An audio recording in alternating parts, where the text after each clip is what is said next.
Hey guys, the Presidential Election Tribunal will make its verdict public on September 16. The deadline for judgment delivery.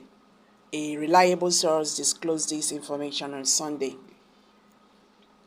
The Justice Aruna-led tribunal is set to deliver justice on 3 petitions filed by the People's Democratic Party (PDP), the Labour Party, and the Allied People's Movement (APM), alongside their presidential candidate Alhaji Atiku Abubakar, Mr. Peter Obi, and the Delta-born Prince Churchy Oji, respectively. The petitions challenge the declaration of Asiwaju Bola Ahmed Tinubu as the winner of the February 25, 2023 presidential election by the Independent National Electoral Commission (INEC). The defendants in the cases are Tinubu, the ruling All Progressive Congress (APC), and Independent National Electoral Commission (INEC). During the final address, Atiku and the PDP's lawyers urged the court to declare that President Tinubu was not qualified to contest the presidential election held on February 25th. They also requested a notification of the election outcome and a rerun of fresh context.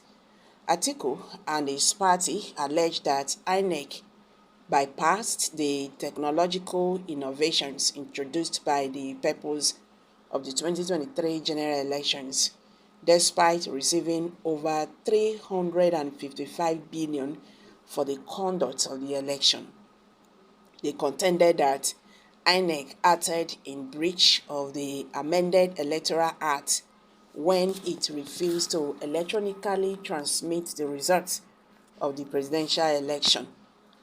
On the issue of transmission of election results based on new provisions in the Electoral Act, we are all in agreement, including the INEC, that there is a new regime in election management.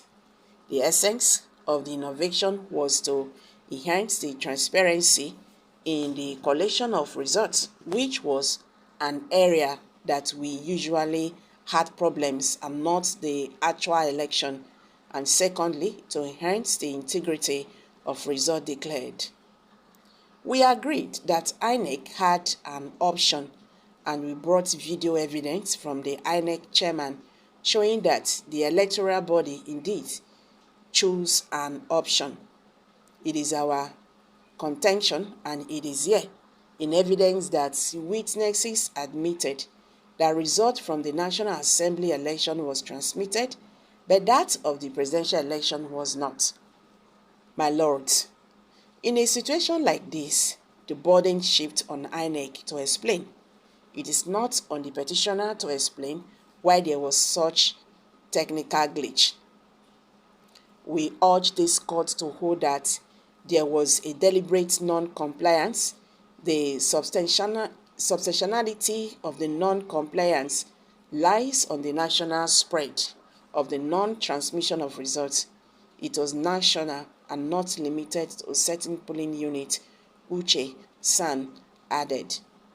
While adopting his own final brief of arguments, Obi and the Labour Party, through their lawyer, Mr. Levi Uzoko San, argued that there was no glitch during the election, but an intentionally had to sabotage the outcome of the poll. Uzoko San, while calling for the removal of President Tinubu, insisted that an election where over 18,888 buried results was uploaded to INEC's IREF portal is certainly a flawed election. Meanwhile, all the respondents in the two classes, INEC, President Tinubu, the Vice President Kassim Shettima, and the All Progressive Congress (APC), through their respective lawyers, prayed the court to dismiss the petition as grossly lacking in merit. INEC's legal team, led by Mr. Abubakar Mahmoud San, maintained that the presidential election was not only vividly conducted but was done in substantial compliance with all the relevant laws. The electoral body argued that the petitioners misconstrued and totally misunderstood the purpose of the technology it introduced for the 2023 general elections. He told the court that the bimodal voter accreditation system (BVAS) device was introduced for the authentication and verification of votes and for transmission of results from the polling unit to the IRF portal. INEC's lawyer said there was evidence to show that the commission went to great lengths to ensure that the technology functioned as designed. The application used on the BVAS device were developed in-house and tested again and again and again, but for performance and reliability.